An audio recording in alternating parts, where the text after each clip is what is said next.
بسم الله الرحمن الرحيم. الآن أيها الإخوة والأخوات نحيي ضيفنا الكبير الشيخ أحمد ديدات.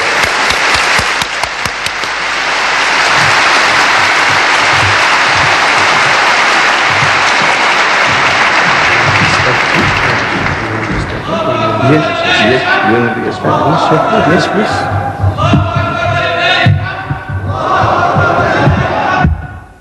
أعوذ بالله من الشيطان الرجيم. بسم الله الرحمن الرحيم. وقالوا لولا أنزل عليه آيات من ربه قل إنما الآيات عند الله وإنما أنا نذير مبين أولم يكفهم أنا أنزلنا عليك الكتاب يتلى عليهم إن في ذلك لرحمة وذكرى لقوم يؤمنون. صدق الله العظيم. Mr. Chairman and my dear brothers and sisters, the subject is Al-Quran, a miracle of miracles. I have read to you a verse from the Holy Quran. As we proceed, I will explain the verse and what Allah Bari Ta'ala says about this subject of miracles. But let me explain to you what a miracle is. What is a miracle? A mu'jiza. A miracle is an impossibility, something beyond human endeavor, human effort. For example, one of us, while this meeting is carrying on, he falls unconscious and he expires. A doctor is called up and the doctor certifies that the person is dead. Another doctor is brought forward to give his opinion and he also certifies that the man is dead. Take the body away, prepare for burial. But there comes along a man of God, sees this dead person, dead body, and he says, he commands, Kum bi-iznillah, wake up, get up in the name of Allah, and the person gets up, alive and well. We say it's a miracle because it was an impossibility certified by two doctors and yet the person has come back to life. Miracle.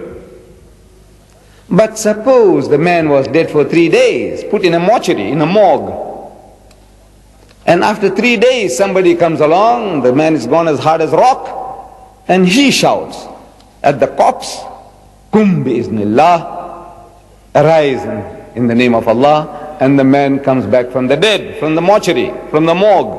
We say that is a greater miracle because it's a greater impossibility. But after the person is dead and buried, his bones have rotted in the grave, and somebody cries, Kum bi-iznillah, and the person gets out of the grave, alive, breathing, well, we say that is still a greater miracle. So greater the impossibility, the greater the miracle. I hope this definition, is simple enough for everybody to grasp. Now in that sense, the Quran is a miracle of eloquence. In the first instance, you see, nations before Islam were sent prophets. And mankind had a tendency to demand proof by some supernatural acts. Hazrat Musa alayhi salam, the holy prophet Moses, he was given a type of miracle which was akin to magic. He was among the magicians in Egypt. So he had to contend with these magicians, and Allah gave him a miracle to confound these magicians. Fir'aun, thinking that Musa alayhi salam was another magician, he brought forth his own magicians to play the part. And the magicians, the Egyptian magicians, they had little magic sticks, magic wands, and they threw them on the ground. And all these little sticks became little snakes, serpents. Allah Bari Ta'ala had already given Hazrat Musa alayhi salam an experience with his rod on the mount. Now he knew what he was to do. So he threw his rod, and the rod turned into a serpent. And this serpent swallowed up all the little snakes of the Egyptians. And Hazrat Musa alayhi salam picked up the serpent and it turned back once more into a rod. And the Egyptian magicians, they realized that this is no magic. This is not hypnotism. This is not mesmerism. Because to hypnotize a person, you cast a spell. You make the person to see what is really not there. It's an illusion is created. The sticks, you can make it appear like snakes by casting a spell. But here, all the little sticks had vanished. To demesmerize, it would have been to make the snakes to appear as sticks.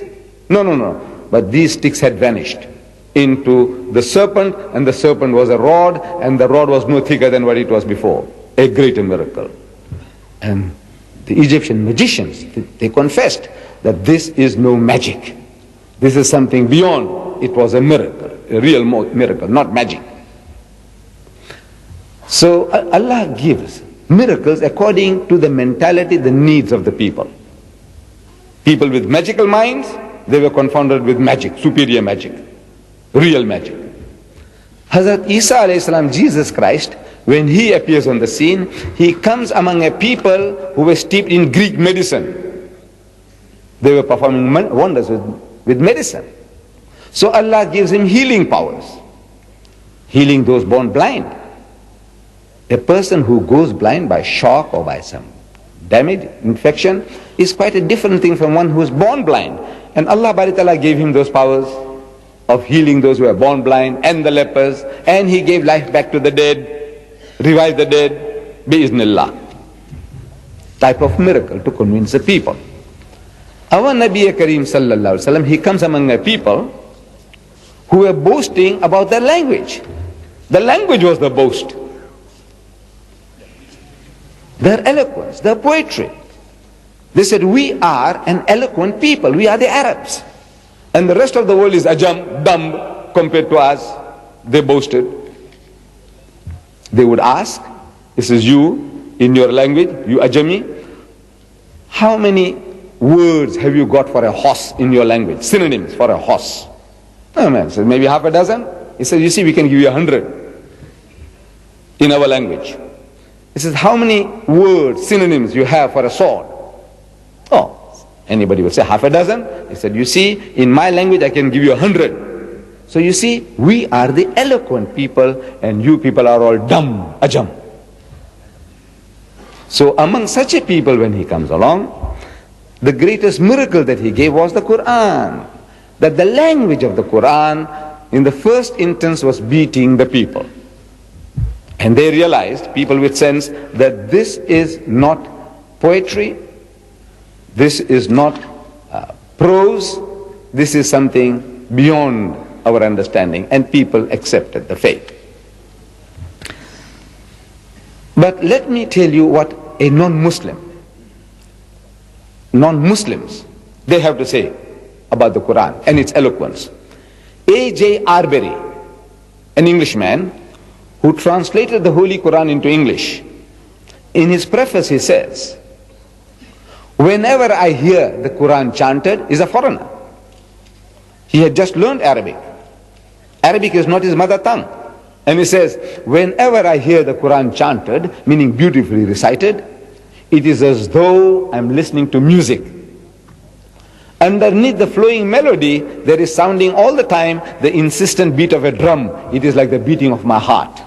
You can't help vibrating on the wavelength of the Quran. Then Reverend Bosworth Smith, a Christian missionary,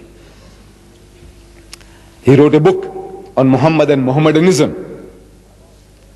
In his book he says about our Nabi Kareem sallallahu alaihi wasallam and the Holy Quran, he says, illiterate himself, an ummi, scarcely able to read or write, he was yet the author of a book, which we do not agree, that Muhammad sallallahu alaihi wasallam was not the author of the book. He says, according to his belief, understanding that Muhammad sallallahu alaihi wasallam is the author of this book. He says, he is yet the author of a book, which is a poem, a code of laws, a book of common prayers, and a Bible all in one. and is reverenced to this day by a sixth of the whole human race as a miracle. As a miracle of purity, of style, of wisdom and of truth. It is the one miracle claimed by Muhammad. His standing miracle, he called it. And a miracle indeed it is. Without doubt, it is a mu'jiza. An enemy testifies that this is a miracle indeed. And Allah draws our attention to this in the verse I read to you from the Holy Quran, from Surah Ankabut, chapter 29. I'm coming to it. Allah says, وَقَالُوا, and they say, who the mushriks, they say, لَوْلَا أُنزِلَ عَلَيْهِ آيَاتٌ مِّن رَبِّهِ. So why is not a sign, a miracle, a mu'jiza given to him by his Lord? This is a demand. They had heard about the miracles of Moses, they had heard about the miracles of Jesus. Now they want some similar performance from the Prophet of Islam. Like, for example, they were asking, he says, look, O Muhammad, they were trying to humor him. They were trying to make a mockery of him. So he said, look, O Muhammad, you say you are a prophet of God. Why don't you perform some miracles? Like the prophets of old. Like this Uhud, Mount Uhud, outside Mecca. Why don't you turn it into gold? Then we will know that you are a true man of God. Or put up a ladder up into heaven. Go up that ladder and bring a book down. Then we will believe that you are a true messenger of God. Or make rivers to gush out in the desert. Then we will know that you are somebody that we can hearken to. وَقَالُوا, and they say, لَوْلَا أُنزِلَ عَلَيْهِ آيَاتٌ مِّن رَبِّهِ. In answer to that, Allah makes him to say, قُلْ, tell them, إِنَّمَا الْآيَاتُ عِنْدَ اللَّهِ. So most certainly signs, miracles are in the hands of my Lord, in the hands of Allah. إِنَّمَا أَنَا نَذِيرٌ مُبِينٌ. I am only a warner, clear-cut, straightforward, plain, simple warner. أَوَلَمْ يَكْفِهِمْ. Is this not enough for you? أَوَلَمْ يَكْفِهِمْ أَنَّا أَنزَلْنَا عَلَيْكَ الْكِتَابَ يُتْلَى عَلَيْهِمْ. So is this not enough for them, that you rehearse to them, that you read to them a book which we have revealed to you, O Muhammad? This book we have revealed to you, O Muhammad. Is that not enough for them? To you, an ummi, a person who doesn't know how to read or write. You are rehearsing this book to them. Is that not enough in itself that it should be a miracle? You know this human child, this little child, Muhammad, he grew up in front of your eyes. And up to the age of 40, he was like your own child. You know every move he made, every thing that he did, you know everything about him. And this man who had no schooling, now he's coming along and rehearsing the book to them. Is that not enough as a miracle? The book itself, Allah says, is a miracle. And a miracle indeed it is.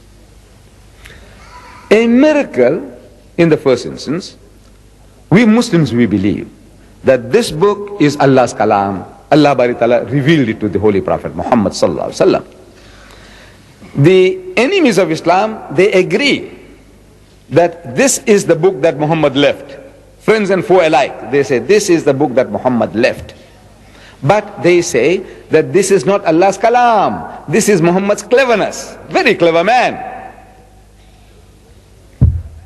So we say, look, he was an ummi, an unlearned person. He said, yes, but wasn't he a very clever man? Wasn't he a great speaker? Wasn't he a great thinker? We would have to agree that he was. He was exceptionally good in all these qualities. Then I said, look, why could he not have rehashed into a beautiful language what he heard from his environment and dished it off as revelation? It's his handiwork. Allah testifies against that. He says, وَمَا يَنْتِقُ عَنِ الْهَوَىٰ. He says, he does not speak from his own desire. إِنْ هُوَ إِلَّا وَحْيٌ يُوحَىٰ. It is no less than an inspiration sent down to him. عَلَّمَهُ شَدِيدُ الْقُوَىٰ. He is taught by one mighty in power. We believe that this is Allah's kalam. Allah testifies and we testify. But the outsider, he says, no, this is Muhammad's handiwork. So I am telling you, my brothers and sisters, let us for a moment agree with the skeptic, with the cynic, with the critic. Let's agree with him and admit that this is Muhammad's book, that he is the author, though we know he is not. So he said, all right, so you say this is Muhammad's production. He says, yes. So now I want you to agree with me that this is a one-man job, one-man effort. If he did it, this is Muhammad's own handiwork. So well, there's no hesitation in accepting that this is his handiwork. I said, right. In that case, I said, now I present to you this book in its material magnitude, in its size. This is one-man job. You have here another job which you claim to be Allah's kalam, the Bible. This Bible consists of the Old Testament, which is actually the book of the Jews, and the New Testament, old and new put together. The Christians have inherited it, old and new put together. In this encyclopedia called the Bible, there are 66 books inside. What we might call surahs. In the Quran we have 114 surahs. They have 66 books, big and small. But these 66 books are authored by 40 different persons. This is what they tell us. 40 different people, their writings lying around, manuscript form, whatever form, that they got them together into one book. 40 different people went together to produce this one book. This is a one-man production, if at all.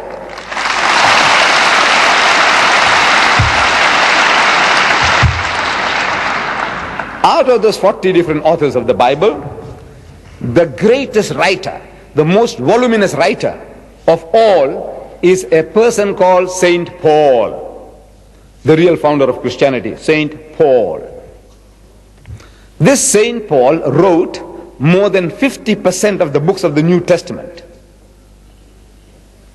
There are 27 books in the New Testament. Out of the 27, Paul wrote 14, more than 50%. But those 14 books put together, they don't consist more than this, what I'm showing you now, not more than this. 14 put together. The greatest writer, the most learned writer, that's 14 books. This is one-man job. On the physical magnitude of it, we say it's a miracle. And this book, the Quran, is not talking anything, everything, filling up, is a filler. No, no, no. It's a very, very concentrated stuff, guiding mankind into all aspects of life, solving all his problems for eternity, till Yawm al-Qiyamah.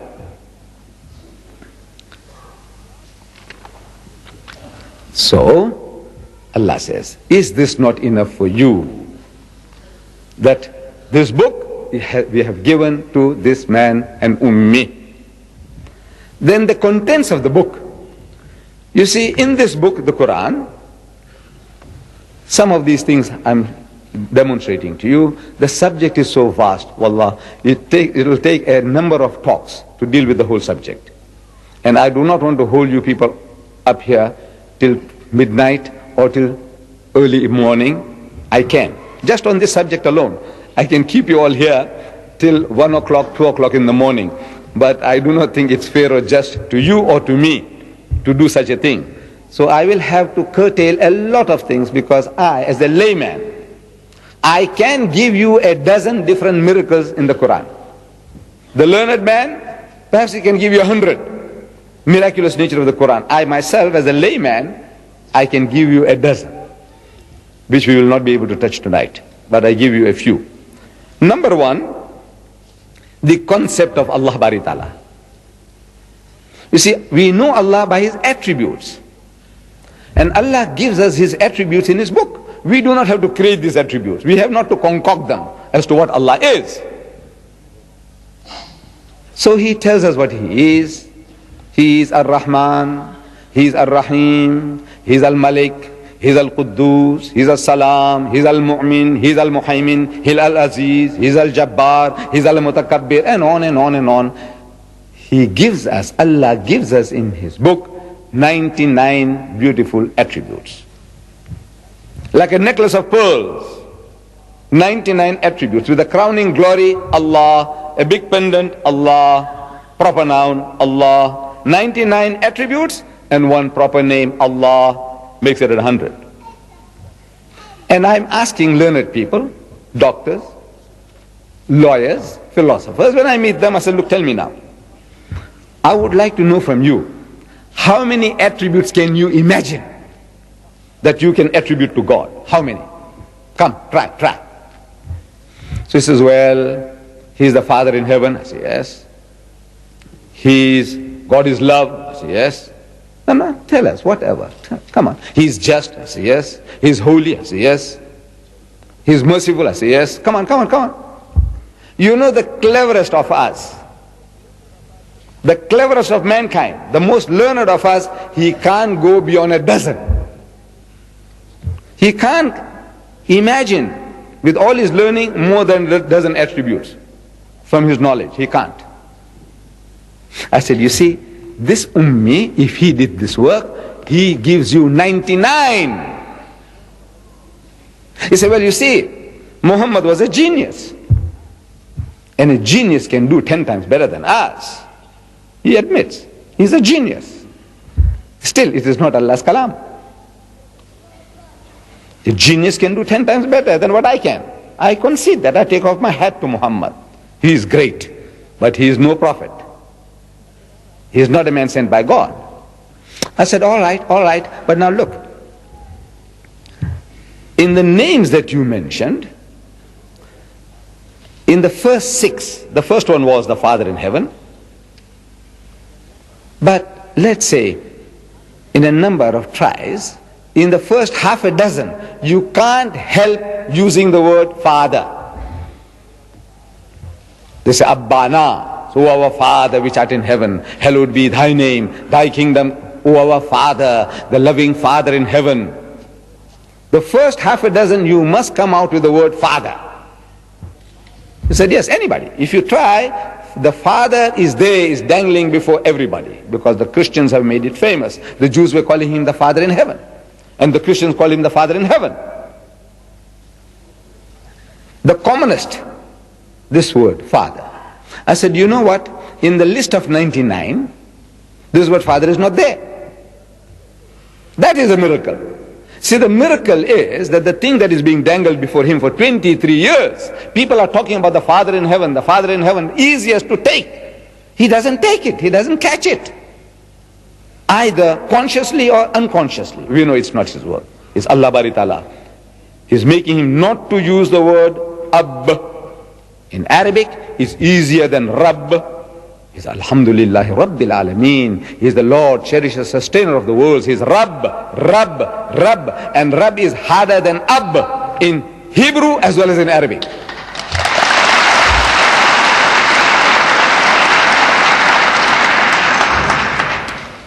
It's a beautiful expression. The Father in heaven is a beautiful expression. Why wouldn't Muhammad have it? Why wouldn't Allah allow it? You know why? Because this word, this name, this attribute, beautiful attribute, has been abused. It's a beautiful attribute. Words have a tendency to change the meanings. Good words, beautiful words, innocent words. Like the word comrade. You see, this word comrade is like sahab, my friend, my companion. Companion means, in French, person who break bread together, that we eat together. He is my companion. Spanish means bread. When we break bread together, we are like one brotherhood. Beautiful word. Companion, comrade, beautiful. But you know, in the United States, if you address me as Comrade Deedat, you know, the CIA or the FBI will have me checked up. Straight away they'll take me away, to find out what are my philosophies, what am I preaching about. Do you know that? I hope You don't use such a word on me. Look, the word is beautiful. Look at the dictionary. Dictionary meaning is innocent. Good. But it has other associations in people's mind. Comrade associates you with communism. So we eschew it. We won't use it. There are other words. Like gay. G-A-Y. Gay. Beautiful word. See, when I was going to school, when I was a young boy, they were teaching us poetry, English poetry.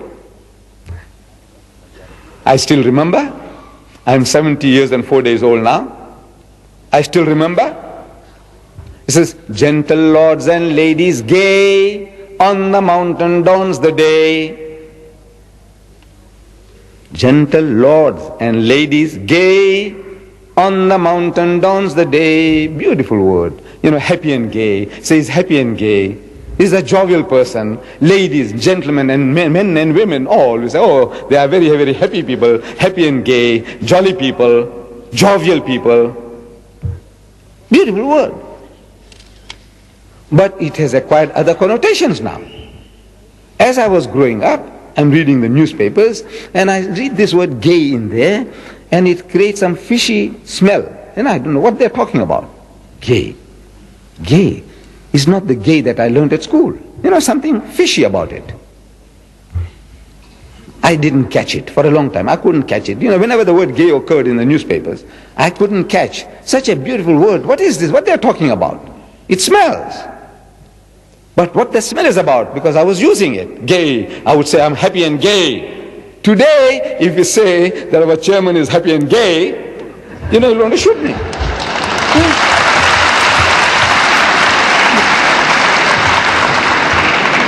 You see, innocent word, beautiful word, but it has acquired other connotations.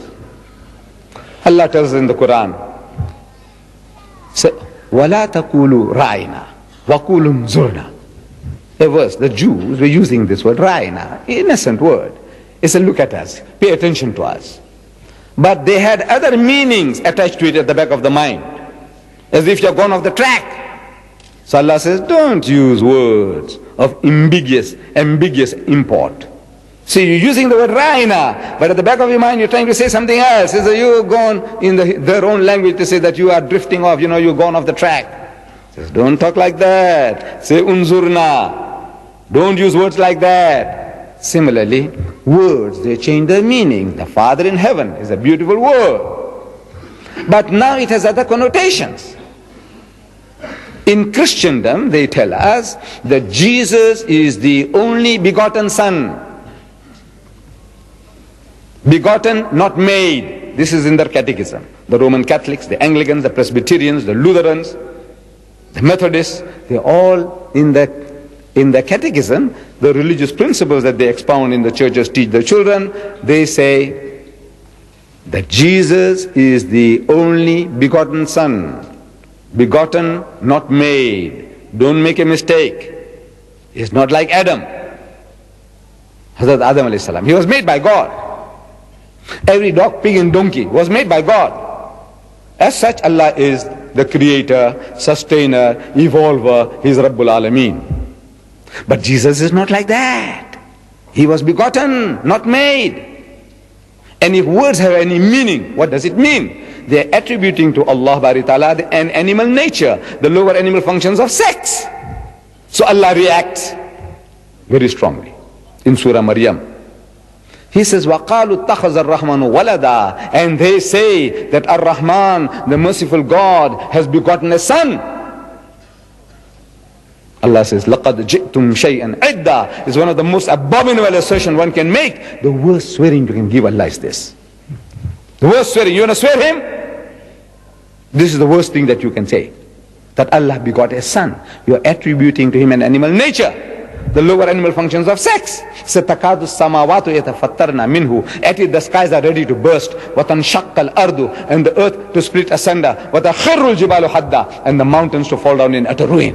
أَنْدَ أَوْلِ الرَّحْمَنِ وَلَدًا. That they should say that Ar-Rahman, the merciful God, has begotten a son. The worst swearing you can give Allah is this. That if the heavens had feelings like you, O Muslims and Muslimah, if the heavens had feeling, emotions like you, to hear such words being uttered, he said the heavens would have fallen. If the earth had feelings like you, it would have split asunder and the mountains fallen down in utter ruin. Such horrible swearing they give Allah Bari Ta'ala. Does it move the Muslim? Not at all. It's not moving anybody. It's an amazing thing, amazing situation. You see, the non-Arab world, the Muslims of the non-Arab world, 90% of the Muslims of the world are non-Arabs. They don't know Arabic. We have been taught the Quran to read parrot fashion. We read it. Sometimes we read far more beautiful than many Arabs, some of our Hafiz and Qaris. But we don't understand a word. So we read these beautiful verses. We don't know what Allah is saying. But the Arab world, more than 100 million of you, you understand what Allah is saying, what He's crying about. And it doesn't move anybody. This is an amazing situation, amazing thing. If any of you, my brothers, you go home and your mother tells you, he says, you know this guy next door, he was swearing me like this. I won't use the words. You know what the other guy was swearing your mother.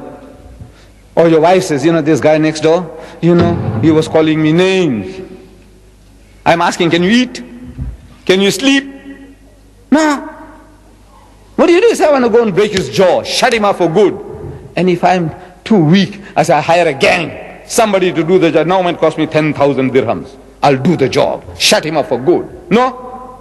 That's how much you feel for your mother, your sister, your wife, your daughter. And yet we say that we love Allah more than all these things. And yet when they swear Him, they abuse Him, what happens? Nothing, nothing, no reaction. You know why? The spirit is gone out of us. We are the living dead. The living dead. We are on the Siratul Mustaqim, but we are a dead people. We are dead on the right road. The outsider, the enemy, he is on the wrong road, but he's alive. He's alive on the wrong road. We are dead on the right road.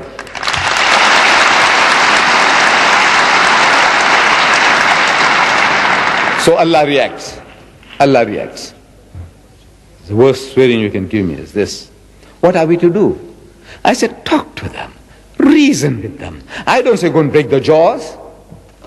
I don't say go and shoot them, kill them, cut the throats. No, no, no. Allah says, Udu ila sabili rabbika bil hikmati. Invite all to the ways of thy Lord with wisdom. Wal mawazatil hasanati, and with beautiful preaching. Wajadilhum billati ahsan, and reason with them in the ways that are best and most gracious. And I show you some little ways. I go to the West. I go to England. I go to America. I talk to them. I says, you know, English is a foreign language to me, which it is. It's a foreign language. I acquired this, you know, because they conquered my country and I went to a British colony, so they taught me English, so I learned English. If the French had conquered my country, I would be speaking French. If the Spanish had conquered my country, I would be speaking Spanish. But you Britishers, you English-speaking people conquered my country, so you taught me to speak English, so I'm speaking English to you. But look, it's a foreign language to me. I want you to help me with your language. You say in your catechism that Jesus is the only begotten Son. Begotten, not made. I say, will you please explain to me what you are trying to emphasize? You are trying to tell me something special. See, I can call any young man here my son, and I'm sure you won't mind, the child won't mind it, nor will the father and the mother mind it, calling your child my son. But if some person, not knowing our relationship, wants to know, is he really your son? So then I have to tell you, no, you see, this young man, I like this little child, he reminds me of my son at home, my grandchild at home, so I call him my son. And he loves me like a father, like a grandfather, like an old uncle, so he calls me uncle, or he calls me grandpa, whatever. That is the relationship. But instead, if I said, yes, he is my begotten son, you know what I'm saying? What I'm insinuating? Horrible. I'm insinuating that the child is illegitimate. He is not his father's son, he's mine. I'm responsible for his birth. The worst swearing I can give him is that. If you know the meaning. So I just want to know what you are trying to emphasize. That's all. What you're trying to tell me. Please explain. And wallah, I tell you, you won't come across an English-speaking person who will explain to you. There's no harder blow you can give him than to plead with him, please explain, what are you trying to tell me? What do you mean when you say begotten, not made? What are you trying to tell me? How did it come about? Tell me. The nearest, in all my experience, the nearest to an explanation came from an American. See, the American is very militant. Now he is. We must give him credit. He is a fighter. And a fighter is good material. He's the best material to deal with. Not diplomats, beating around the bush and cutting favor with you and patting you on the back. Hypocrites. No. Let's have a straightforward, a fight, an intellectual battle. And the American is good for that. He's a man. So an American, I had him, with some people as visitors to the masjid. I happen to be one of the guides to the largest mosque in the southern hemisphere in my town, in Durban. And while I was guiding him, this subject cropped up, and I asked him this question, because I was asking everybody, nobody answers it. I'm asking him, this American.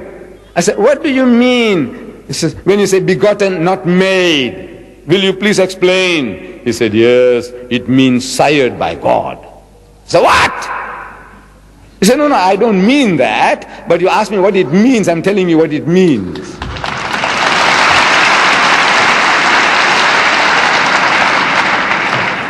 Now you see why Allah reacts. Now you see why He reacts. Sired is a term used in animal husbandry. You see, they keep pedigrees of horses, and they tell you the father of this horse and the mother was so-and-so, and the great-grandmother of this horse was so-and-so, and the great-grandfather was so-and-so, and on and on. Pedigrees of horses, pedigrees of cows, bulls, the pedigree. So where they originate. Who was the great-grandfather of that bull? Where did it come from? The Brahman bull. It came from India, 100 years ago, and from that grandfather we got this, then, and this is his great-great-grandchild. Pedigree. They use this term in animal husbandry. Sired. This cow was sired by a certain bull. That's what it means. This is actually what it means. Now, it is the Judaism. Now, that term, father, is not in the Quran. Beautiful word. But it's not there. I said, that is a miracle. The 99 names are miracle. But you say, look, if you want to discount them, discount them. The miracle is that the commonest, the most readily available, the one that is being dangled before him for 23 years, he doesn't catch it. And he makes us to eschew that word. Don't use it. You say, Rabbul Alamin. He's Rabb. He's not Ab. Miracle. Substance of the message. Allah says, another example I give you. Awalam yara allazina kafaru. He says, do not the unbelievers see? These atheists, these agnostics, the people who deny the existence of God, can't they see? In other words, Allah expects them to see, to be able to see, to witness. أَوَلَمْ يَرَ الَّذِينَ كَفَرُوا أَنَّ السَّمَاوَاتِ وَالْأَرْضَ كَانَتَ رَتْقًا. That the heavens and the earth were joined together as one unit of creation. فَفَتَقْنَاهُمَا. And He split them asunder. Who is He talking to? Who is He addressing? Kafir. Which kafir? The Bedouins of 1400 years ago? No. What can the poor man understand? Wallah, what did he know about the universe, about the creations of the heavens and the earth? What did he know? He only accepted whatever was said. If this was Allah's kalam, amanna saddaqna. We hear and we accept, we believe. This was iman that they had. They didn't have a grasp. Allah is not addressing those unbelievers of the times of Muhammad, or the unbelievers in the Congo, or among the Eskimos who might not believe in God. No. He is talking to the men of science, men of learning, who are now expounding to the world the theory of creation. That these astronomers with the mighty telescopes, when they're looking into space and they're analyzing the movements in the heavens, and they're telling you as if they did it, if they are the ones who are making these things, this machine, this clock to work, this clock of the universe, The way they explain it as if they are doing it. Such a person, with his great learning, he says that this universe came into being with a big bang, billions of years ago. Because he's watching the universe and he's noticing that these heavenly bodies are receding from a central place somewhere, is all going out in all directions, moving away, away, away. Like a balloon. When you blow, it gets bigger and bigger. Something like that is happening in the skies, in the heavens. These galaxies, they're receding from us at a faster and faster speed. At a faster and faster speed. And once they reach the speed of light, 186,000 miles per second. Once they reach that speed, we won't be able to see it anymore, because the light that is coming from there, it won't be coming anymore, it's going away. So we must discover bigger and better telescopes to see the sights, the wonders, otherwise we'll miss the bus. So they say that this universe came into being with a big bang, the Big Bang theory. Who says that? The most learned men of science, astronomers. They say, where did you get these funny ideas from? This fairy tale about a Big Bang. So no, it is not fairy tales. These are facts, demonstrable facts. We can demonstrate it, show you what is happening, and from that we can conclude. If we had a film and put in reverse gear, so we could see what is happening is all coming back again. With the way it's going out, the balloon, if we can deflate it, you'll see it all coming back to one central point. And there was a Big Bang. When did you discover this? He said, yesterday. Because 50 years is yesterday in the history of man. What is 50 years? Nothing. As an illiterate man in the desert, a person who didn't know how to read or write, a person who couldn't sign his own name, he couldn't have known this, could he? He says, no, never. Impossible. Man doesn't know astronomy. He hasn't got the instruments. He hasn't got a telescope. Nothing. In the desert. And among an ummi people, illiterate people. And he is now telling you, this man in the desert, 1,400 years ago, كَانَ تَرَتْكًا فَفَتَقْنَاهُمَا, and he split them asunder. And you biologists, people who study minute life, microplasm, the amoeba, he says, life originated in the sea, water. Without this water, no life. And they tell you, says, look, we look back in time, in space, he says, look, this is how life originated. There was a time when this earth was a molten mass. Nothing could have survived here. Everything boiling, and over a period of billions of years, the vapors went up and came down, and the vapors went up and came down and started cooling this earth. It took billions of years, and then started life, germs, plant life, and all these things started. At one time there was nothing, and then it started. Where did life come from? He says, from the sea.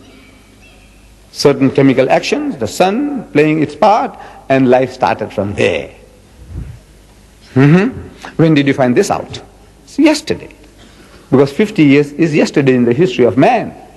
An illiterate man in the desert, he couldn't have known that, could he? He says, no, never. So, well, listen. So, وَجَعَلْنَا مِنَ الْمَاءِ كُلَّ شَيْءٍ حَيٍّ, and he has made from water every living thing. Say, أَفَلَا يُؤْمِنُونَ, will you then not believe? Who? You, men of science, you, men of learning, you kafir, you atheist, you agnostic, why can't you believe that this is not his handiwork? As Allah says, أَوَلَمْ يَكْفِهِمْ أَنَّا أَنزَلْنَا عَلَيْكَ الْكِتَابَ يُتْلَى عَلَيْهِمْ إِنَّ فِي ذَلِكَ لَرَحْمَةً وَذِكْرَى لِقَوْمٍ يُؤْمِنُونَ. And these are signs, blessings, and a remembrance for a people who believe. That he might have written this. In a verse preceding this, verse 48 of Surah An-Kabut, chapter 29, it says, وَمَا كُنْتَ تَتْلُو مِنْ قَبْلِهِ مِنْ كِتَابٍ. He said, you were not in the habit, O Muhammad, you were not in the habit of reading as if out of a book. وَلَا تَخُطُّهُ بِيَمِينِكَ, nor were you able to transcribe it with your right hand. إِذَا الْأَرْطَابَ الْمُبْتِلُونَ. In that case, these talkers of vanity, these babblers in the marketplaces, they might have had some reason to doubt. Muhammad was a learned man. He says, you see, he was in a certain university, and now he's telling you these things, his theories. Yes, they might have some reason to doubt if he had been through that schooling, if the Arabs had some knowledge or understanding of science, learning, nothing. Allah shows you that He sends you an ummi prophet to an ummi people. Amazing. He chooses a nation steeped in ignorance, the whole of Arabia. There were no more than half a dozen people that could read or write in the whole of Arabia. The nation is ummi to the core, and he chooses an ummi prophet. You know why? To prove to you that this is my work. This is I am doing it.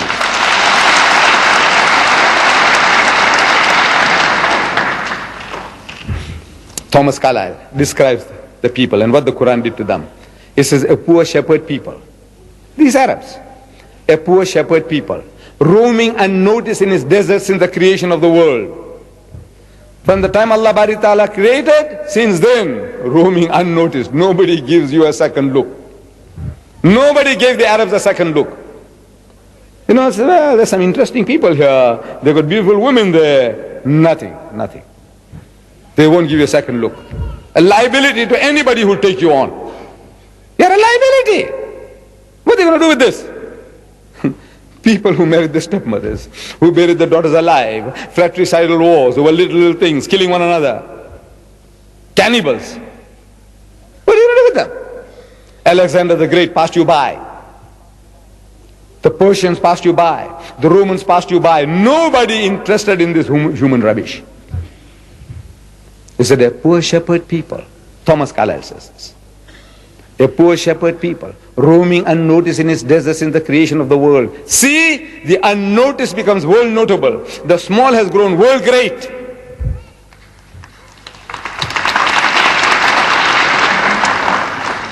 Within 1 century afterwards, Arabia is at Granada on this hand and at Delhi on that. Glancing in valor and splendor and the light of genius, Arabia shines over a great section of the world. He says, belief is great, life-giving. The history of a nation becomes fruitful, soul-elevating, great, so soon as it believes. Is it not? As if a spark had fallen, one spark, on a world of what seemed black unnoticeable sand. But lo, the sand proves explosive powder, blazes heaven high from Delhi to Granada. What did it? This book of God. That shepherds and camel drivers, one of our cousins, a Jew, writing a book on medicine, he's having a dig at his Arab cousins. The Jew is writing about medicine, but he's having his own. He's having a dig at us. You know what he says?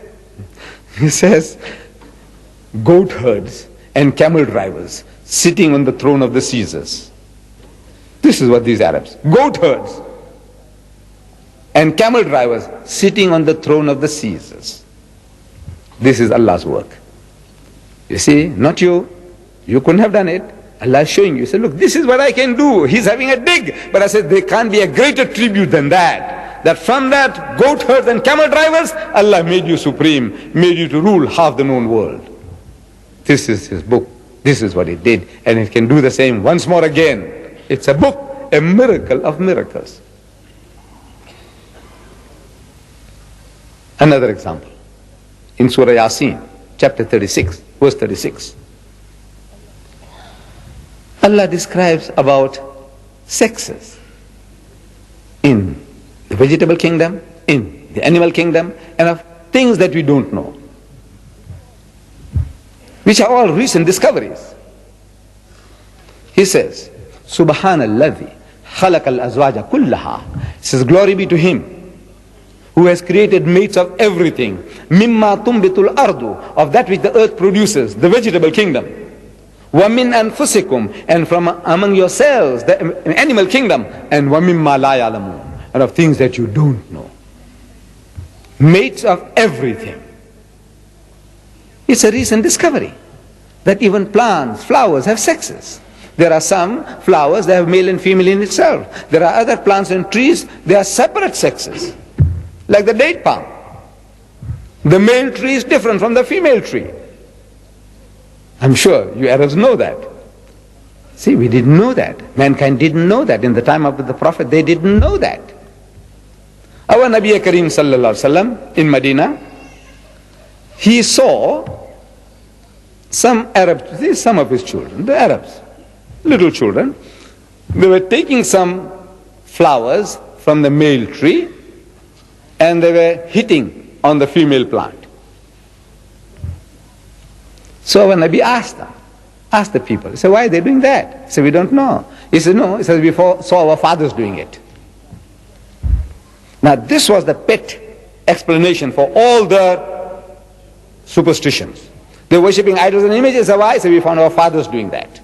When you do such and such a thing, and horrible things, he said, why? He said, we saw our fathers doing that. So Allah says, even if your fathers were ignorant fools. So now, it seems like superstition. You're taking one plant and beating onto the other plant. It looks like superstition. So he says, stop it. See, the same type of argument which you use for your idols, your idol worship, now using for this. Stop it. And so they stopped it. And there was a crop failure that year in Medina. Very meager crop. So they came complaining to him. He said, oh Muhammad, look what you told us to do, and look as a result. Look at our dates. So when Nabi Kareem sallallahu alaihi wasallam, he said, look, you carry on with your beating of the plant. He didn't know, I don't know whether he knew, that this is a male plant and this is a female plant. They, Arabs, somehow they discovered by accident that sometimes when our children did that and that tree bear fruit in abundance. So he said, right, it's very good. So very good. They started doing it, keeping it going. Now they discovered, says, no, if you don't do that, because they didn't know about pollination, that the insects and the bees and the wind was doing the job, but it's not as good as you doing it physically, bringing them together, because the male plant can't come and walk and meet the female plant. Same thing in the pawpaws. It's a papaya, pawpaws, beautiful fruit. You see, I planted, I love this fruit. I ate one day and very tasty, so I took the seeds and I threw in my garden. And 2 pawpaw trees, they started, papaya, started growing. I don't know what you call it. Pawpaws. Is it understood? Papayas. We say papaya. They started growing. And in time they bore fruit, delicious fruit. Very tasty. So I took the seed and I planted again. Nothing. And I keep on planting the seeds, nothing is happening. Then I dried them up in ashes and planted, nothing happens. Then different ways of treating the seed. I tried and tried and tried, nothing happens. And I can't understand. Why? What's happened? When I threw the thing first and it grew, and now nothing is growing out of these seeds. The seeds look perfect. And it took me a long time to discover what when Allah says, Subhanallazi khalaqal azwaja kullaha mimma tumbitul ardu, of the vegetable kingdom. Then I found that the pawpaw trees, this papaya, there is a male tree and a female tree, like in the dates. The female tree has big flowers growing around the trunk. The male tree has a small stalks, and at the end of it are small flowers. The bees and the wind, that's the job of pollination. If there is a male tree around, it will be fertile. If there's no male tree, you can have 100 female trees, you'll get the fruit. But the seeds are all useless, worthless. You can't plant the seeds. You can't have any more pawpaws. Once they're old and dead, gone, finishes the finish. 1400 years ago, Allah Bari Ta'ala, through his Ummi Prophet, is telling us, Subhanallazi, glory be to him, khalaqal azwaja kullaha. Miracle of knowledge. I think I will end with this one last example for this evening.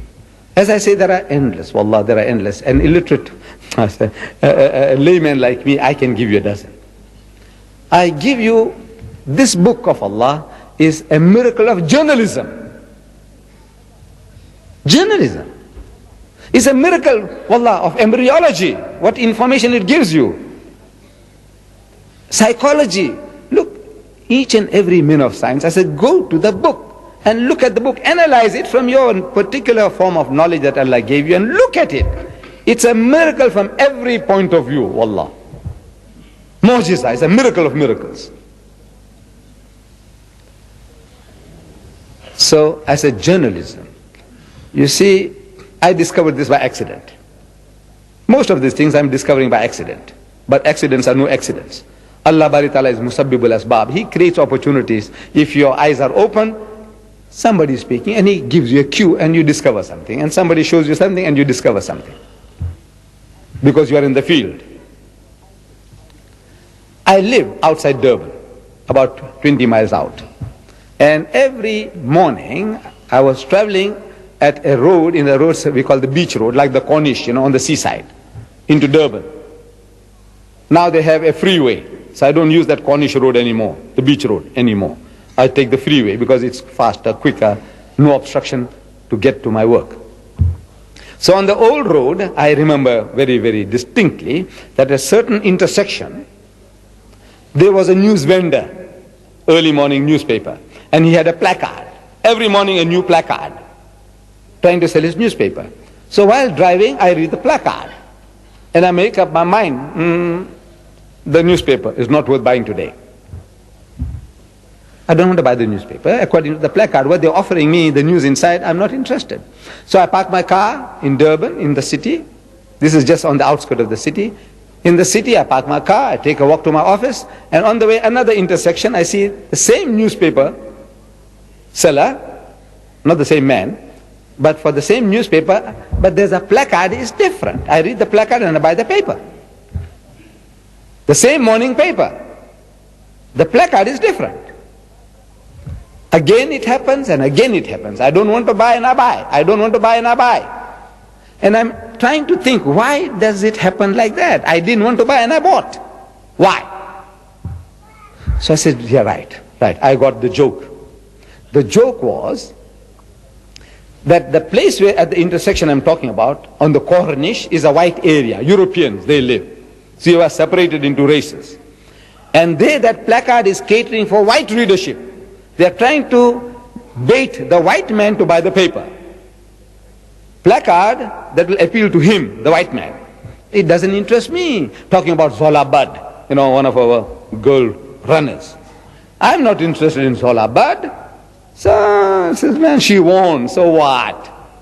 Something else about some white, so Gary player, he won $1 million for his God. So what? I'm not interested.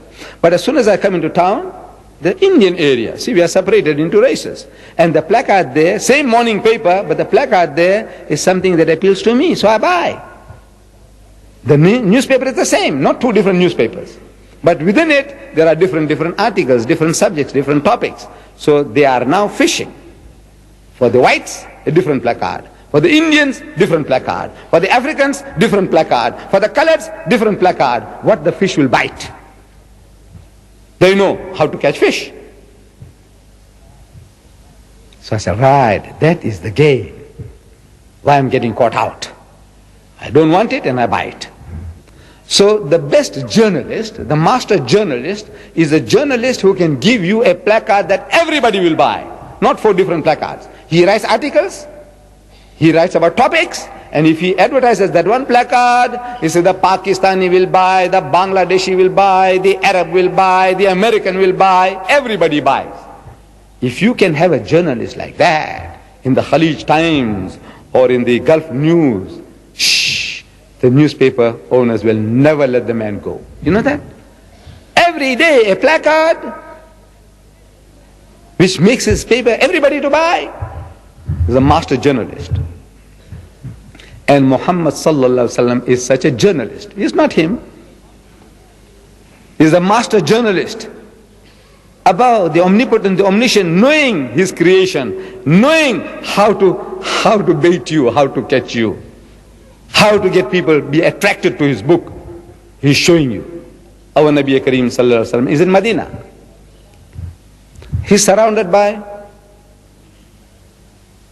mushriks, his own people, mushriks. He's surrounded by munafiqs. He's surrounded by Muslims, he's surrounded by Jews, he's surrounded by Christians. 5 different groups of people. And you want to sell your newspaper. The idea, your proclamation. How do you catch fish like that? 5 different groups of people. Listen. He says, not he, Allah is through him, using him as a mouthpiece. He says, وَهَلْ أَتَاكَ حَدِيثُ مُوسَى. Has the story of Moses reached you? Think. A proclamation. Has the story of Moses reached you? The Jew wants to know. When he hears that, وَهَلْ أَتَاكَ حَدِيثُ مُوسَى. What does he know about Musa? Watch, see how he makes a fool of himself. And the Christian, he says, look man, where is now dabbling into unknown ground now? And the mushrik, he said, we'll watch the fun now, what the Jews and the Christians do to him now. And the Muslim, hungry, he says, yes, we want to know, what about Musa? Everybody is agog. Everybody wants to know what? Say, Izra'a naran, when you saw a fire. Dramatization, visualization. You can visualize the scene. قال لأهلهم كسوا إني آنست نارا لعلي آتيكم منها بقبس أو أجد على النار هدى. He says, behold, he tells his family, I see a fire. And perhaps I'll get a burning brand from there or some guidance at the fire. Illusions, giving ideas. He's talking about fire. He's talking about guidance. Allah Bari Ta'ala is baiting him. He's actually baiting him because he's hungry for fire. He's hungry for guidance. You see, after the mishap in Egypt, when he had killed an Egyptian, in trying to defend a Jew, he slapped an Egyptian too hard, and he was a mighty strong man, Hazrat Musa alayhi salam. He was no weakling. He gave this man a slap and the man fell and he died. And he had to flee from the country. He killed an Egyptian. Unforgivable crime. Here goes into Midian, and there he helps 2 girls in distress. They were trying to water their sheep and goats, and the other men folk were taking unfair advantage because of their weakness. And Hazrat Musa alayhi salam goes to the rescue, and he helps them to water their sheep and goats. They go and tell the father, he says, there's a young man at the well, and he's a very young, very handsome fellow, and he's very good-hearted, and Dad, if you can have him with us, he'll be a great asset. So go and bring him. So they bring him, and Jethro, Shoaib, he makes a contract with Hazrat Musa alayhi salam. He says, look, my son, we need a hand, somebody to help us, and if you will stay with us, he said, look, you work for me for 7 years, and I'll give you my daughter in marriage, hands in marriage. You can have her as a wife. The bargain is struck, and he fulfills his 7 years, and he gets his wife, and maybe another 7 years, and he's got 25 children, or half a dozen children. Now he's getting bored. A man who lived in the city, in royalty, now he's now in the desert looking after sheep and goats for 10 years, 14 years. He's bored. He wants to get out. So he tells his father-in-law, says, look, Daddy, I would like to go into the world and make way for myself. He said, look, my son, your wife is your wife, your children are your children, and here is your share of your sheep and goats. You are welcome to leave. So he goes into the Sinai. He's moving from one place to another, one oasis to another. And he supposedly runs out of meat. He's got those dry bread, what the Jews eat, mastos they call it, unleavened bread of the Jews, no yeast. And that remains. Even it's hard as rock, but it's there. You can chew and chew and chew. It won't rot in a hurry. He's got that, but he's thinking about slaughtering a sheep or a goat. Start a fire, braise it, dry it up and carry on. But now he's procrastinating. We all do. Lazy. Today, tomorrow, I'll do it today, I'll do it tomorrow. Because it's hard job, starting a fire. It'll take half a day. A piece of wood and a rock, rubbing half a day. So he's procrastinating. Today, tomorrow. And it's towards evening. And he sees on the fire, Allah is baiting him. Allah is catching fish. Look, he's showing you what you want. He said, look, come. How else could he call him? He said, look, you come away. I want to talk to you. But he knows that this man at the back of his mind is thinking of fire, and he's also thinking what is the next best place, oasis that he can go to. So he's baiting him with that. What he wants, he's hungry for, he's baiting with that. So he says to his family, behold, I see a fire. Perhaps I'll get a burning brand from there, a burning coal. And then, very easy to start a fire. And no time, fire is started. Easy, see, easy fire. And some guidance at the fire to the next best oasis. Women, good habitation, good people, hospitable people. He said, you go three days this way, 2 days that side, and you'll come across a people, very good people. Allah wants to give him a fire and a guidance. But he's thinking of other fire and other guidance. Illusion. فَلَمَّا أَتَاهَا نُودِيَ يَا مُوسَى. And when he came to the fire, a voice was heard, O Moses, إِنِّي أَنَا رَبُّكَ فَاخْلَعْنَا عَلَيْكَ. Says, I am your Lord, and take off your shoes. إِنَّكَ بِالْوَادِ الْمُقَدَّسِ طُوَى. For thou art in the sacred valley of Tuwa. 4 verses, 4 ayahs. And what he has told you. A miracle of journalism. How to attract people to listen to the message. A placard. A better Halataka Hadisu Musa. An allusion to fire. Fire that burns in the hearts of man for 3,000 years. A guidance which is guiding mankind for thousands of years. Allah, this is the miracle of miracles. Now, what does it hold for us? This book is Allah's kalam, without doubt. And Allah Bari Ta'ala is challenging mankind. Qul, tell them. These people, these skeptics, these unbelievers, tell them, Qul la in ijtama'atil insu wal jinnu ala an ya'tu bi misli hazal Qur'an. That if the gatherings of jinns and men, if they were to gather together to produce the like of this Qur'an, say la ya'tuna bi mislihi walau kana ba'duhum li ba'din zahira. He says, you will never be able to produce the like thereof, even if you help one another, back one another with help and support. This is the book. Allah says, this is my book. What does it mean for us? It means that this book is an eternal book of guidance for you and for me, for the whole of mankind. It's a solution to the problems of mankind. But we are all sitting on this book like a cobra on a pile of wealth. We won't have access to it. We are reading it, we are reciting it for beautification, for sawab, blessings. I say, you will get your sawab. There's no doubt about that. The Holy Prophet Muhammad sallallahu alaihi wasallam, he said that when you recite the Quran and when you say alif lam mim, say alif lam mim is not a word. There are 3 letters, alif lam mim. When you say alif lam mim, it says you get 10 sawabs.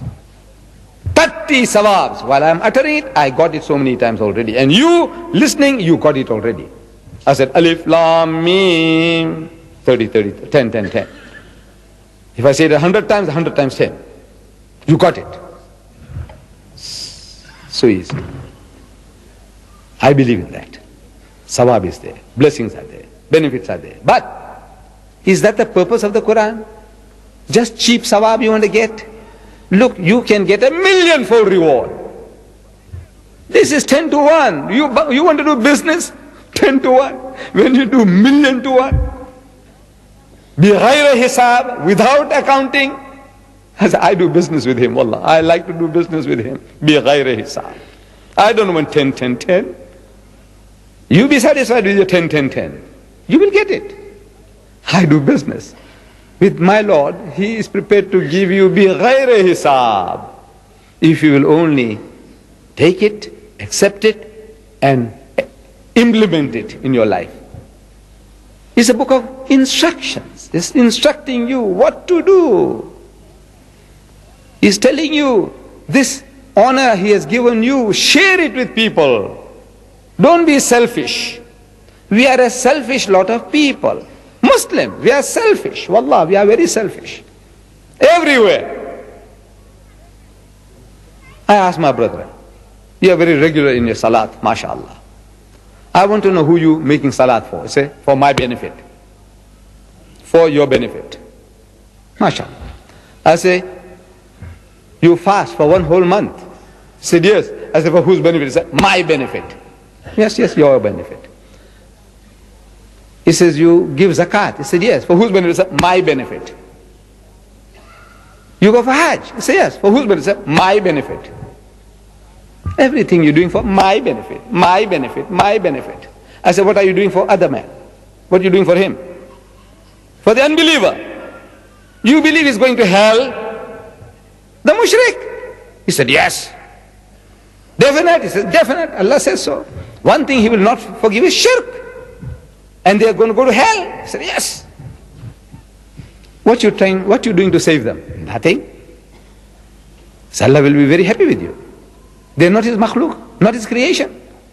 Allah will be happy. You allow them to go to hell and you did nothing. You know, he gave us a slogan.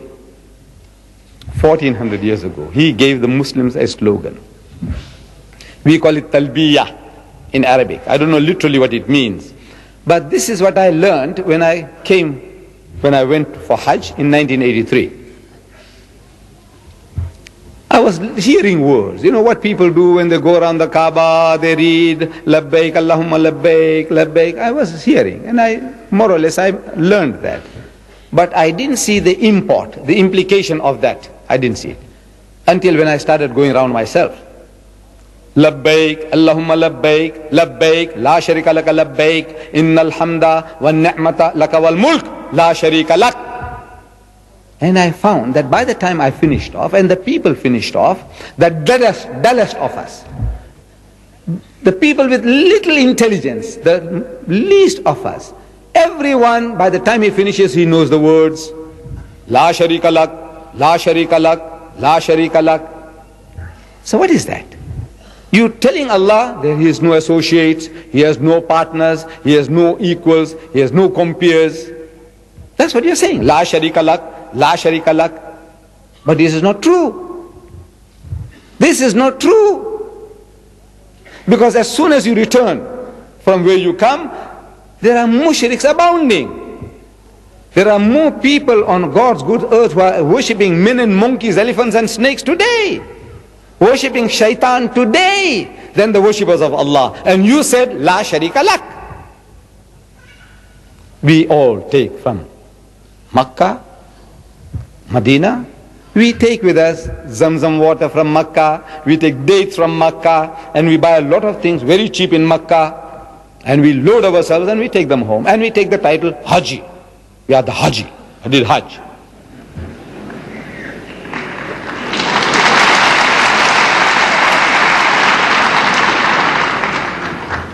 I said, you know, this title, I was thinking it was easy. You know, you go in a plane, comfortable air-conditioned planes, and you have everything provided, and air-conditioned hotels, and you become a Haji. So what? But wallah, I tell you, I can testify that if you've been through the process, you deserve the title Haji. You deserve it. It's an ordeal, wallah, it's an ordeal. We are doing it for Allah's sake. If a man paid me $1 million to go through that again with my wife and child, I'll never do it. But for Allah's sake, I will do it. What you have to go, what do you call the place where you stone? You know, I tell you. Somebody hit me with a stone on my forehead, bleeding. I lost my watch. My watch came off. I lost my shoes. I fell down. Had it not been for some Pakistanis, I tell you, Allah, I would have been a dead man. You wouldn't have seen me here today. Yeah, because once you fall, it's finished. You can't get up. I'm physically quite a fit fellow, but once you are down there, you are finished. Some Pakistanis helped me, alhamdulillah. I lost $1,000. It was around the big belt I had. It was all cash, and that thing came out. Once before, the day before, or that morning, I went, and I saw something there. We were wanting to go, my wife and my daughter and myself. And I saw people as if they were on fire. People, you know, that they're making a charge, you know, like it's a charge of the light brigade. You know, people, they gather together and they're charging through people. I said, what do you want to hit shaitan? Yeah, human shaitans all abounding. Wallah, shaitans all over. So we retreated. But now we have to go through the process, otherwise I'm not a Haji. So we made a second attempt, and at the second attempt all these things happen. Not for $1 million, but for Allah's sake we do it. I say, I deserve the title Haji. Okay? But don't waste it on me. This is what we take. Zamzam water, dates, goods, and title. But the talbiyah, you said, La Sharika Lak. This is the slogan. The United Nations, they have the different commissions, and every year they come out with a slogan. This is water year. Save it. Use it. Don't abuse it. This is the year for the aged. It says an old age home is not her destiny. Your mother, when she grows old, don't put her in an old age home. This is year for planting trees. Wherever they pass a resolution, the whole world of the United Nations, wherever they are, they talk about the same thing. Water, water, water, trees, trees, trees, old aged people, This is the purpose of a slogan. Carry it out. 1400 years, we are crying, La Sharika Lak, La Sharika Lak, and we leave it behind. The thing that we are supposed to take with, we are supposed to bring with, we leave that behind, and we bring dates and Zamzam water. Yes. Because wherever you go, in India, you Hajis, you Pakistanis, you go to West, you go, wherever you go, in South Africa, there are people doing shirk. In all directions, shirk, shirk, shirk. You and I are supposed to find them. So La Sharika Lak, you are supposed to tell them, La Sharika Lak, Allah has no associates, don't associate any being with Him. This is your job. We are supposed to do. We are supposed to stand in a marketplace, doing Allah's work. Our Nabi Kareem Sallallahu Alaihi Wasallam. Look at the example. He used to retire to Ghar Hira, Jabal al-Nur, before Nubuwa. He used to go there, sometimes alone, sometimes with his dear wife Ummul Mu'mineen Khadijatul Kubra. He used to spend days and weeks there at times to commune with the Almighty. What was actually happening, the details, I do not know. What was the details about that experience of his? It's only after Nubuwa we have a detailed record of what transpired. What was happening between him and his Lord, I don't know. But on the 27th of the month of Ramadan, don't start questioning me about the 27th. This is generally accepted. On the 27th of the month of Ramadan, when he was 40 years old, Allah Bari Ta'ala sends his angel, Akhi Jibreel, to him in the cave and commands him in his mother tongue, Iqra, which means read, or recite, or rehearse, or repeat. And our Nabi Kareem Sallallahu Alaihi Wasallam, being an ummi, he says, Ma ana biqari. There's a testimony that he can't read. He's telling, he said, look, Ma ana biqari. He said, I'm not learned. So the angel of God commands him a second time, Iqra. Again he pleads. He says, Ma ana biqari. He's terrified. The third time the angel of God says, Iqra bismi rabbika alladhi khalaq. So read in the name of thy Lord and Cherisher who created. Now he grasps that what he was required to do was to repeat. Because this Arabic word Iqra, I'm given to understand, means to read, to recite, to repeat, to rehearse, to repeat. And he repeated the words, Iqra bismi rabbika alladhi khalaq. Read in the name of the Lord and Cherisher who created. Khalaq al-insana min alaq. Say, he who created man from a mere clot of congealed blood. So he says, Khalaq al-insana min alaq. Say, Ikra wa rabbuka al-akram. So read, and the Lord is most bountiful. So he said, Ikra wa rabbuka al-akram. Say, Allazi allama bil kalam. He says, he who taught the use of the pen. So he says, Allazi allama bil kalam. So allama al-insana ma lam ya'lam. He says, taught man that which he knew not. So he says, allama al-insana ma lam ya'lam. As soon as the angel departed, he is terrified, sweating all over. He runs home some 3 miles south to his dear wife, Ummul Mu'mineen Khadijatul Kubra, and he says, cover me up, cover me up. When he gets out of his excitement, he explains to her what he had seen and what he had heard. But from that day onwards, he didn't go back to the mount. This is his example. He didn't go back anymore. No more. Finished with Ghar Hira, Jabal al-Nur. Finished. What is he doing? He's in the marketplace.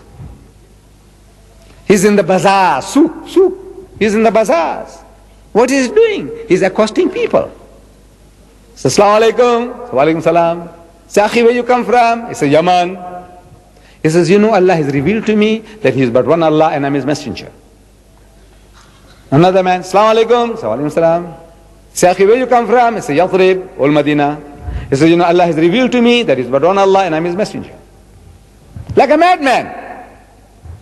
Little wonder they call him Majnoon. Allah had to testify. Ma anta bi ni'mati rabbika bi majnoon. He said, by the grace of thy Lord, your companion is not mad or possessed. They're thinking he's mad. But he's doing the job, his master's job. This is where you and I are supposed to be. Allah tells us, لَقَدْ كَانَ لَكُمْ فِي رَسُولِ اللَّهِ أُسْوَةٌ حَسَنَةٌ. So most certainly in the apostle of Allah, you have the best exemplar. This is the example he set us. You and I are supposed to stand in the marketplace, proclaiming the unity of God. All the mushriks are abounding around you. Call them. He said, Rama is God, it's a la sharika lak. So Krishna is God, it's a la sharika lak. So Jesus is God, it's a la sharika lak. So Buddha is God, it's a la sharika lak. This is your job, my job. But I know you are terrified.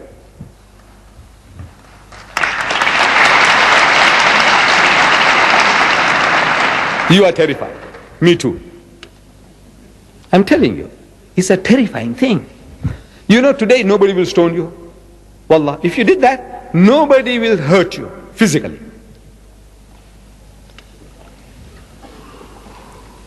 Then what are we afraid of? Of ridicule. What will people say? So Deedat is gone off his rocker. Deedat is mad. The Sheikh is mad. Dr. Billah is mad. Yes, we are afraid of that. You know that? We are terrified. People will call us mad. Thinking maybe you had a little tipsy, you might have taken something to drink, or have taken some drugs. Then look at him. This man standing in the marketplace in the street corner shouting, Allahu Akbar, shouting, La Sharika Lak. He's mad. We are terrified of that. I said, you know, there is another way. You can get out of the difficulty. We discovered it.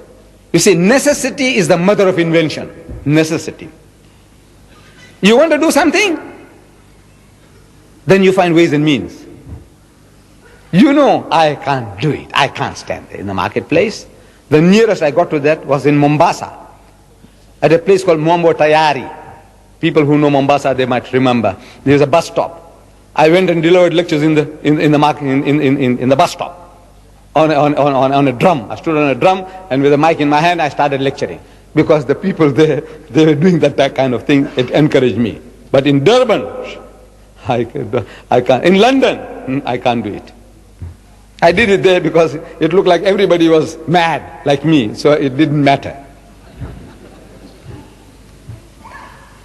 I said the second best thing. I said necessity is the mother of invention. We invented an idea. He said, look, you know, today we are able of capturing these jinns. You know, old people, they talk about, you know, making, we say, tabe, you know, controlling jinns, that you can call them and make them to do things. Like Aladdin, his wonderful lamp. You rub the lamp and the jinn comes along and you tell him what to do for you. That kind of people, you know, there's jinns under your control. These modern jinns, TV stations, radios, TVs, monitors, VCR. They are jinns under your control. I said, use them, man. You can't do it yourself. So we said, look, I'll show you. It is so easy. Look, in Durban, a country in South Africa, you know, the land of apartheid, a racist country, very oppressive. The whole world, this is like the polecat of the world, stinking. That nation stinks. My nation stinks. But that nation gives me this freedom. Look at this.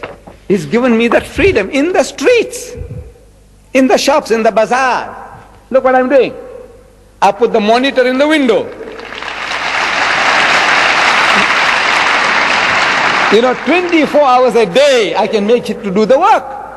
Deedat is talking 10 hours a day, 20 hours a day. The machine, I make the machine to do the job. The jinn under our control. I say, use him, man. We are using him, look. And nobody objects. Nobody says Deedat is mad. Nobody says, because I'm not there. But I'm doing the job in the marketplace. That's outside. It's outside because inside the place is full. This is another picture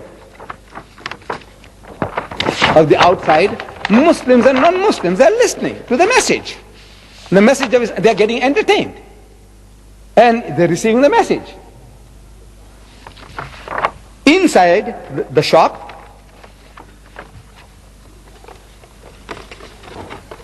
inside, people sit in comfort. People sit in comfort and watch inside, the same thing. We have a monitor inside the shop, we have a monitor outside. When the place inside is full, so let them watch outside. Look, there's so many ways of killing a cat, if you want to. Look at it. Then in that color-conscious country, racist country, we use the masjid as a bait. You know, Allah baited Hazrat Musa alayhi salam with a fire. So we bait these people to come to the mosque. What for? They think they'll come and see something nice and funny in the mosque. They don't know the difference between a mosque and a temple. So when we say visit the largest mosque in the southern hemisphere, they think it's a temple. This is another name for a temple, a synonymous term for a temple, a Hindu temple. So they think they'll see all the monkey gods and elephant gods and snake gods all lined up. One English lady on a world tour, when she came into the masjid and when we explained to her things, she said, you know, I expected to find a funny oriental museum a la carte. Meaning that a monkey god for Monday, an elephant god for Tuesday, a snake god for Wednesday, all the gods lined up. But instead, she says, I found the truth. Another Africana lady, the ruling race, she brings her daughters during the school holidays. And she looks around the mosque and she is disappointed. What she came looking for? She says, where are the cows? You know cows, bakara, milking cows. Cows. I said, madam, have you lost your cows? She said, no.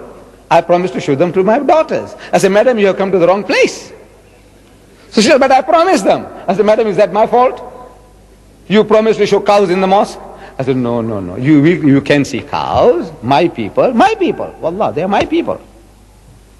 I said, in Amgeni Road, a couple of kilometers away from the masjid, in Amgeni Road is the largest temple in South Africa. And you'll see everything that you want to see. Cows, monkeys, elephants, snakes, everything. My people, they look like me, speak the same language. They have the same surnames like me. You know that? Morarji Desai. You heard the name? He was the prime minister of the largest democracy in the world. He's my maternal uncle, Mamu, we call him. He drinks his own urine 6 to 8 ounces every day. That's my nation. I'm not ashamed. See, Allah took me out of it. I'm proud of that.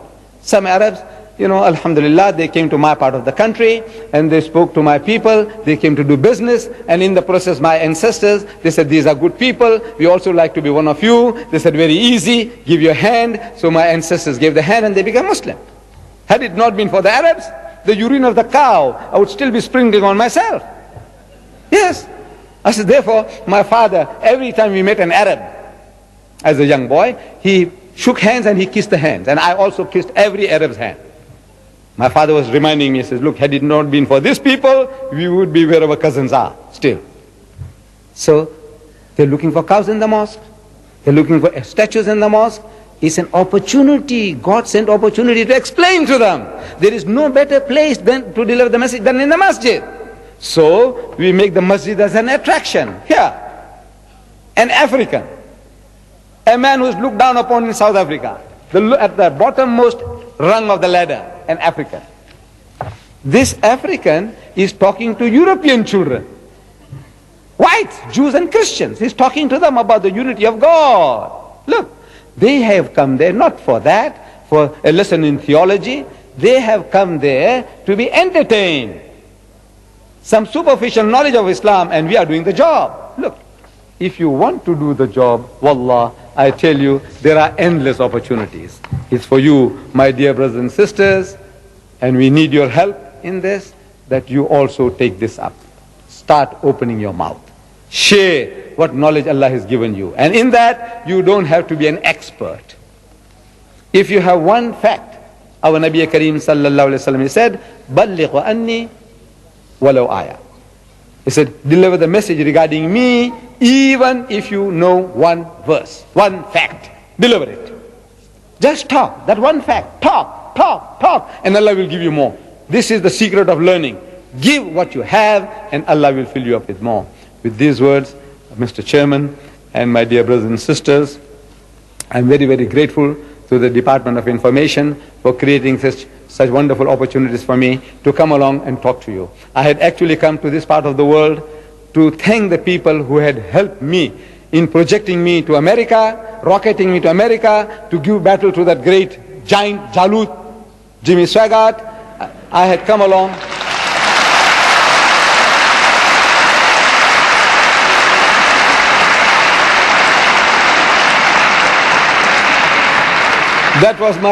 That was my real purpose in coming to this part of the world. But as soon as I arrive, there are hazards, dangers in every job. And my job, because you're a talker, as soon as you come, it's now Mr. Deedat, we want you on the radio. Now Mr. Deedat, we want you on TV. Now Mr. Deedat, come and talk to us. These are the hazards of my occupation. I just can't help it. And so therefore now, you see, I had to plan. This lecture, I said, now as soon as I talk, I must run from here to Dubai, get away from here, because you people won't give me peace in the hotel where I am. So immediately after this, if people will allow me to get out as quick as possible, there's a motor car waiting outside to drop me, I don't know how many miles from here to Dubai, and there, if I deliver a lecture again, I must run. I have to run away from my fans. I like it, I enjoy it, but it's a bit too much for this old machine. It's 70 years and 4 days old now. So I hope you'll have a little extra mercy on me, kindness on me, to allow me to go out peacefully. Wa akhiru da'wana alhamdulillahi rabbil alameen.